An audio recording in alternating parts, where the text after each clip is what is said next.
Components form the foundation of every electronics design, and the health of your libraries can make or break your project.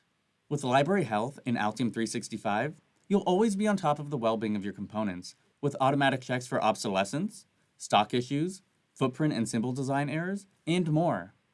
From the components section, you'll see at a glance how many healthy components you have and how many have problems to address.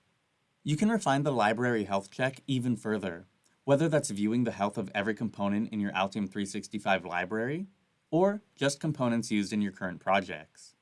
Components that need your attention are clearly organized into groups related to supply chain, component parts, duplicates, and component models.